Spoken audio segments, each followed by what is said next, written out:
never get there because they are unclean. So God said, before I make these people priests, what do I need to do?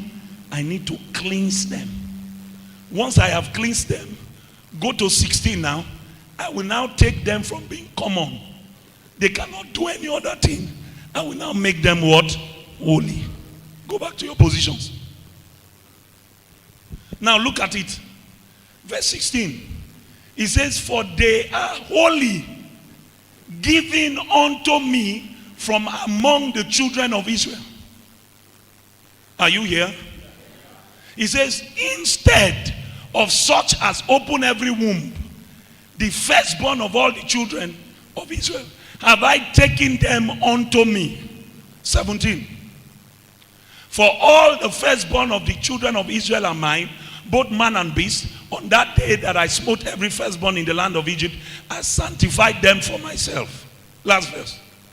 And I have taken the Levites for all the firstborn of Israel.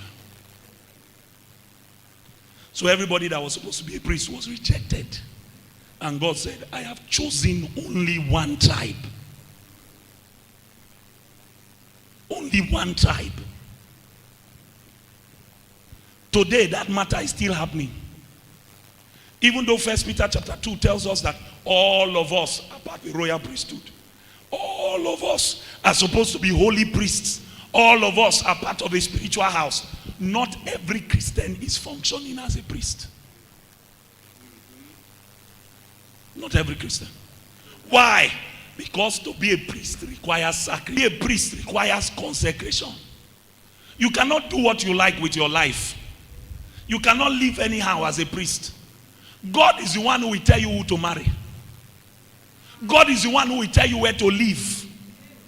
God is the one who will tell you where to walk. So you can have the opportunity of one job and another job. And this one will pay you 500,000. And this one will pay you 50,000. God said, go for the 50,000. You will not say, because I like this one. A priest has no choice. He is the Lord's slave. He is the Lord's slave. Once you have been cleansed and you have been made holy, it means you have been consecrated to God. God has total right over your life. So he chose the Levites and turned them into his favorable group to become priests. Because I don't have the time and because of my voice, so that we can pray, I would have shown you in scriptures all the places where the Levites were dedicated unto God. And God began to tell them, he said, when I'm sharing properties, you are not going to have. When he was giving other tribes lands, he said, no land for you. When he was giving other tribes houses, he said, no house for you. He was giving them inheritance. I'm sure Levi would have been wondering, is it a crime to be the Lord's favorite? Why has God chosen me to suffer? And God said, I'm going to give you the greatest inheritance. He said, I am your inheritance. Other tribes have lands. Other tribes have houses. Levi had God. That's the kind of man I want to be. I want to have God. So when they came to family meeting, and other people, Naphtali, Reuben, Benjamin, we say, well, we just planted another 82 acres. Somebody else is saying, well, all my children recently, I just sent them to the other city as big men with camels and donkeys. Levi will say, hey, yeah, me, I have God. You have houses, I have God. You can't talk to God face to face. I talk to him every day. You can't go where God dwells. I enter into his chambers. That's the joy of a priest. He has access to the presence of God. Such a man is a dangerous man. You can't kill him. You You can't kill him. Such a man cannot be buried, because God is his reward. God is his keeper. But I'm afraid we have raised a generation of men in the church who will pursue the things that are additions. We do not pursue God himself. If you are a priest, you must be a seeker of God. Nothing can satisfy you outside God. That's who a priest is. Man of God, you know the funny thing? God told all the other tribes, feed the Levites. Feed them. So when they bring their offering to God, God said once their offering has come, I can show you in the Bible. He said 10% of what they give to me is for you. Eat. So they were not going to work. They were enjoying, and God was feeding them. The other tribes would have thought that they had advantage because they had lands. But Levi became the most honorable tribe.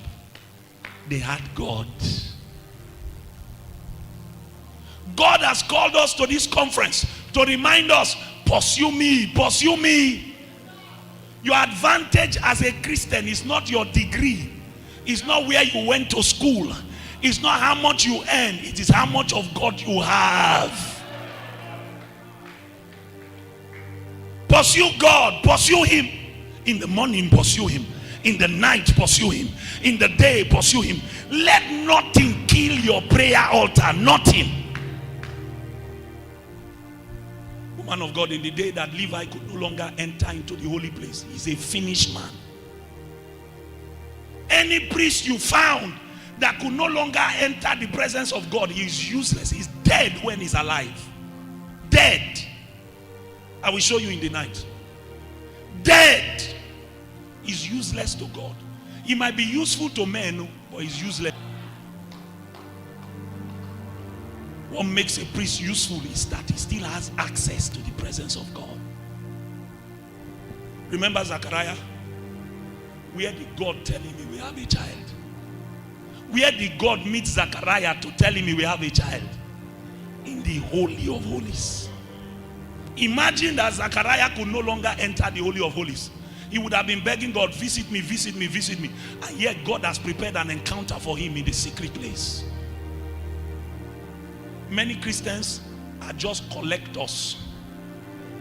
Come to church to receive. God will bless you next week. God will give you money tomorrow night. God will give you a mala in the morning. He will give you a 4 euro in the night. They are just collectors. Many Christians don't know how to be priests. They don't know how to stay with God. You can't spend 2 hours, 3 hours, 4 hours in prayer. You are dying. I'm telling you the truth. When Pastor Apostle called me the early hours of this morning, he was saying, sorry, I woke you up. I wanted to laugh. I had been up since 12. Before I slept this morning was 6 a.m. Just praying in tongues. Kabbalah. So I'm not surprised that my voice is going down. I know Satan is afraid, but tonight something will happen here.